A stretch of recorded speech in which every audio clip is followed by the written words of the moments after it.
All right, guys, we are at the World of Asphalt in Nashville, Tennessee at the Hyundai booth, and everybody on YouTube seems to think I need a 220 excavator. Let's check this thing out.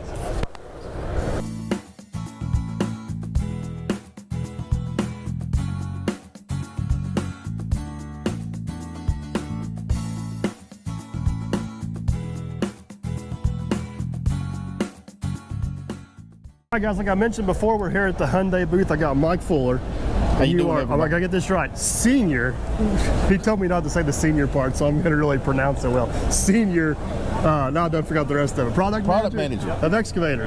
So you're just the guy we need to talk to about this 220 here.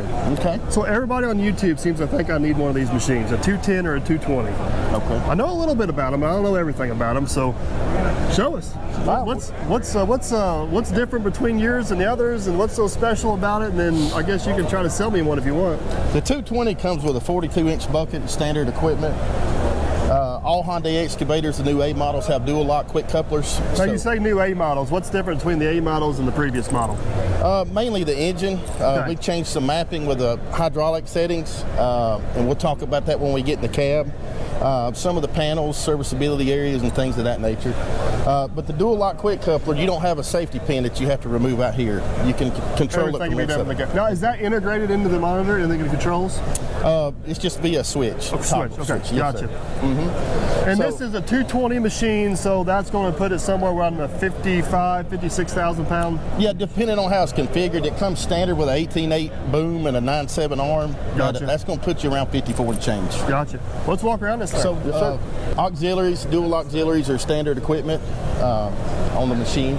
So all these machines will come equipped to run a hammer, a brush cutter, a thumb. Yes, sir. Pretty much all your standard stuff. Every machine comes equipped with the piping, the valving, and everything to do just that. Yes, and sir. I'm assuming just like all other modern machines, all that stuff's fully adjustable from the monitor. It is. You can adjust pressure and flow, and you can save up to 10 single acting settings, 10 double acting settings from in the monitor. Gotcha. Name Nice. them by attachment, operator, whatever.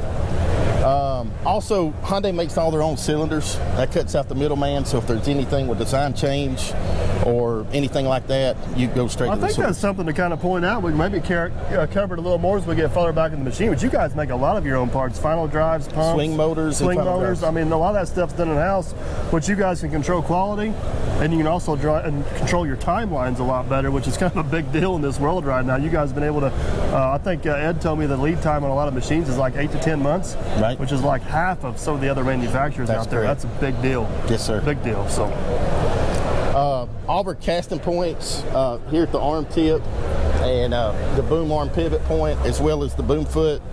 Cast being stronger than steel, Hyundai does a real good job with their castings. As you can see, this boom has a single bottom plate of steel and a single top plate with 3 internal gussets, giving it more torsional strength. They build some of the strongest structures in the industry today. You know, Hyundai is the largest shipbuilder in the world. A lot of people don't know that, and they just mainly know about the automobiles. They would know that if they watch my videos. That's right. We talked about that on one of them. So, but as far as booms and structures goes, I mean, that's just one place you guys don't see any issues at all with these machines. No, sir. They're just rock solid. That's right. We got some of the best lighting in the industry. You'll see 2 lights up on the boom, 1 on each side. Mike, that's easy to say when we're in a lit building. Right, that is. Well, you need some videos with nighttime we'll have operation. that'll be to be determined possibly. We'll have to put you on the midnight I'm trying to sell lights in a lighted building over here. Can you believe this guy? But you'll see 2 on the cab and 2 in the lower frame there. And yeah, then you also mentioned you got a couple up on the boom as well, right? That's correct. That's correct. Gotcha. It's that's where lighting's come a long way in all equipment over the years, and that's been a big safety improvement in a lot of other things. So yes, sir. Let's march on around the side over here and see what you got hidden in some of these compartments. Okay. This is probably def tank access. It is. This is another thing that was changed compared to the previous model. So you have more access to the depth field, and you also have a mechanical gauge versus a regular LED. That's 2 things I noticed. Is there's actually a mechanical gauge here, so as you're filling it up, obviously there's a gauge on the dash, but as you're filling it up, you can see it getting close right there. The other thing I noticed is it's really important to keep that depth cleanness. It's actually got a gasket around it to keep some of that debris and dirt out of there. So, yes, sir, that's correct. I definitely like this placement a lot better than what 145 I had at one time. It was right by the control valve. So, yeah, that's definitely definitely a nice improvement there for sure. Easy access to it. I like it. Yes, sir. So bumper guards is another thing that's standard. Yeah, and I know full length. We don't have a good way to show that, but that's going to take a pretty good hit before it actually ends up being an issue. You're going to leave a dent in a tree or a wall before you leave a dent in the machine. So I mean, I'm very well known for not scratching counterweights, so I don't think these will get used at all. But one thing I've always noticed on the Hyundais is the hose routing is always nice and neat. Serviceability's always thought of. Like, you can tell these guys are engineered. These things are engineered because, let's face it, they all get worked on at one time or another. Absolutely. All the filters are here, pumps here. You guys actually make your pumps in-house, correct? That's right. Kawasaki design pump and pilot accumulator with a filter. If you look on your hoses, we have part numbers on all the hoses. You guys got part numbers. I've harped about this for time and time again, but you guys got part numbers on pretty much everything, and even on your guys' wiring harnesses, you labeled like which pin connector or which fuses on some of them as well, correct? Makes diagnostic. I mean, we can't fool nobody. All these machines break, all of them have problems, so the easier they are to work on for guys like me is a huge, huge, huge deal. Yes, sir. So I appreciate that. So having everything right here nice and handy, no complaints there whatsoever. The other thing I always noticed on these Hyundai machines is the paint. I mean, that's a clear coat paint, almost like a car finish. Yep. And it definitely holds up a lot better in the sun. You see some of these older machines, and if a little bit of wax, they'll still shine up like a new one. That's correct. That's another thing is the black boom and arm. That's new. That's one way to distinguish an A series between the O series. You know, especially in around Georgia, Indiana, just alike. You know, when you got grease seeping between the pin and the bushing, it used to leak down on that yellow boom and stain it. So right. That's one reason we went with a dark color. Going around back, I noticed we got one camera back here. These do come equipped with the full around 360 cameras, is that correct? That's correct. Is that an option or is that standard? The rear view camera is standard, and then our AAVM, which is all around view monitoring, which has 4 cameras stitched together to give you a 360-degree bird's eye view. Oh, that's an option. That's an option. Oh yes, all the electrics, the pilot. Look how nice and neat that is though. Your pattern change valve is down there in the bottom. Dual stage air cleaner with a pre-cleaner up top. Battery disconnect, fuses, relays. I just like how nice and neat everything is presented. I mean, it don't get much simpler than that. That's right. Don't get much simpler than that. Let's check out the cab on this bad boy. Yes, sir. Another thing we did on the A series, this window used to come down about right here. They dropped it down to give you a better sight line and visibility to the left side of the track. I'm gonna hop up in the cab here. Okay. You want me to come around the front? Yeah, if you don't care. So I've been in several of these. I had the 145 in my possession for a while, and even the 85, and a lot of stuff in here feels very similar, very familiar.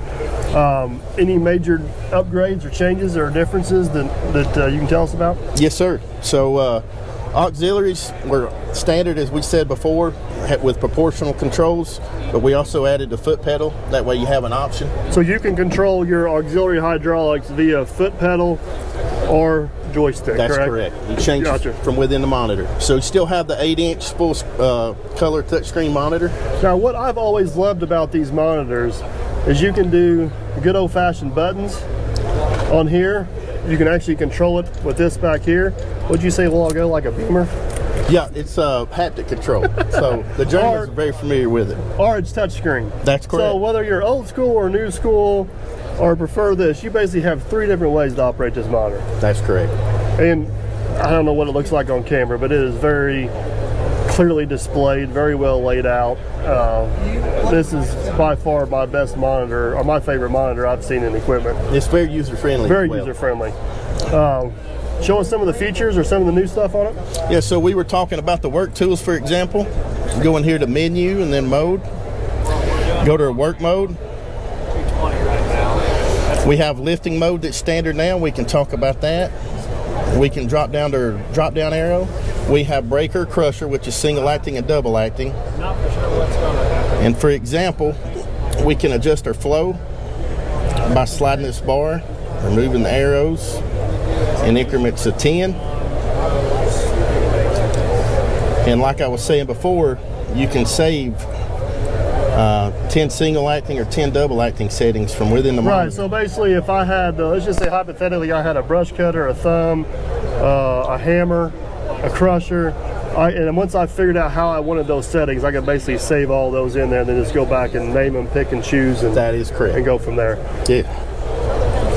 Go under service menu. We have owner menu editing that has been added. Oh, we can't show the password. Yeah, that's true. We'll have to turn the camera for just a second here. We don't want to get Mike in trouble. There we go. Now I'm assuming if an individual bought this, he'd have an owner password. He would. To be able to get in there to do that. So. That is correct. So once you're into this, well actually you can even change the password right there. So. You sure can. Once you're inside, then you can go to, this is the owner menu editing. Yep, we'll enable that. Then we can go into menu list. Menu list. So this is handy for a lot of rental fleets or maybe companies that want some operators to have access to some stuff and not others. That's correct. So basically you can kind of click and pick and choose what the operator is able to have access to without a password on it, correct? Yes, sir, that's correct. Nice. As far as the rest of the cabin here goes, guys, it's very similar. It's very comfortable. The visibility, if you guys can see the visibility, all these machines has always been top notch. It does have the upper sunroof window in it, which I definitely like. One change I noticed is it looks like the air conditioner controls, or this little section right here has been updated, and more of that's been integrated into the monitor itself. That's correct. The haptic base has been improved. One thing that has been mentioned that you guys are possibly going to integrate into these machines that's not on the market yet is possibly a 2D and a 3D grading system. That's right. We're working on we have a 2D MG currently. Okay. And, we're working on a 2D and 3D MG MC. And that will also be integrated into the same monitor, right? That's correct. That'll be nice. That'll definitely be nice. So let's climb the steps and pop the hood on this thing. All right, let's do it. I don't know if you guys can see down in there, but I just love these machines. They're laid out so clean. I mean, I can see to get down there and to work on stuff whenever I need to. Absolutely. Very nicely done. So this is the new 3-piece hood you were discussing. That's correct. So we got the 1, 2, and 3. You only have 3 bolts on each side on a flange, so it's very easy. You remove 6 bolts, you can set the whole hood off. And then for the majority of the time you need to access it, everything's going to be underneath this one hatch right here, correct? Yes, sir. That's correct. Let's take a look. There it is. I don't know if you guys can see down in there, but there is all kinds of room down in that engine compartment. And with this being the 220, this is the 6.7 liter Cummins engine, correct? Yep, 170 net horsepower. And the Cummins engine is pretty much standard in the Hyundai fleet across the board at this point, right? Yeah, that's correct. This engine's they did away with the EGR, which helped with power and torque and fuel savings, and it has the one-piece module, the DPF and SCR, stage 5 compliant. So this one here is the real deal. Any idea what the average fuel burn is on it? In HiMate, which is our telematic system, you can it reads fuel burn straight through the injectors through the ECU. So gotcha. So all that information will be on the monitor versus because I guess what a lot of people don't realize is altitude can affect fuel burn. Sure, density of material, operators, power modes, those sort of things. There's so many different things. So basically, this does have an onboard system to be able to monitor that very, very well. Yes, sir. So the Cummins engine has obviously been around for a long time. You guys had it in your machines for a long time. So it's time to be honest. Has it been a good engine for you guys? Tremendous. No major reoccurring problems? No, sir, not at all. I know everybody fights the emissions issues, but from what I've seen on these particular engines, the Cummins has been holding up pretty well. Yep, we're happy to have it in the full lineup now. Well, good deal. She is definitely a thing of beauty, that is for sure. So I got a few questions for you, Mike. Yes, sir. 210, 220. Okay. How similar are they, and what's the differences? So the 210 is going to be typically about 3,500 to 4,000 pounds lighter. Okay. It's equipped with a B4.5, which so is it's a 4-cylinder. A 4-cylinder Cummins versus a 6-cylinder Cummins. That's correct. So it's got to have less horsepower, right? They're actually the same. What? Yep. So they got the horsepower. 4-cylinder tweaked up just a little bit. Is the torque curve the same? It's very similar. So basically the 4-cylinder is running on the higher end of its horsepower capacity, 6-cylinder is running on the lower end of its capacity, but the output from the engines is basically the same. Basically the same. And with the durability and reliability of Cummins, no problem. Fuel burn similar between the two? It's a little bit less, but very similar. Just there again, depending on so many. A little bit less variables. on the 210? The 210 is going to be just a little bit less in some cases. Really? So, yep. so you got that's just mind-boggling, really, that you can have the same horsepower, very similar torque, and burn less fuel. So. Right. All right. So obviously we weigh about 3,000 pounds less. We got 2 less cylinders on the engine. Yep. Undercarriage is the same. Same undercarriage. So everything's the same. Same. Cab, house, boom, chassis. So the house will set in 4 inches on each side outside the outside track width for a total of 8 inches. So slightly narrower. Yep, slightly narrow. Same cab though. Same cab. You're going to have the boom's a little different, but the arm and the coupler's the same, so you can interchange between attachments and buckets. Gotcha. It almost seems like to me you're better off maybe going with the 210 because you get a lot of heavier components on the same platform. And maybe a little less fuel burn. I don't know. Am I missing something here? Well, have you said people think you need to be in a 220, right? Yeah, that's true. I guess we'll just have to see about that. Well, yeah. You know, one way to find out if I need one or not, Mike, is send one over and we can test and tune for you and give you a little input. And I think we can do that. That's I heard a promise. What do you guys think? You think we ought to take a little 210 Hyundai for a test run and see what we need one or not? I'm afraid if I get a 210 on the job site, Mike, I might not want to give it back. That's what I'm thinking. The marketing people, they love me having them for a while, but they eventually want them back. You know, right. I want to keep that relationship going. So right. we'll have to find out. Well, you don't know till you get in a seat, and that's what we're going to have to put him in. So. All right, I'm looking forward to it. All right. Thank you, Mike. All right, guys, you heard it here. I think there is an actual chance we may have a 210 on a job site coming soon. So huge thanks to Hyundai for having us out here. Did a little meet and greet, turned out absolutely awesome. Hopefully you guys liked the video. If you did, give it a big old thumbs up and definitely stay tuned. You're gonna want to subscribe to see what happens next. So catch you guys on the next one.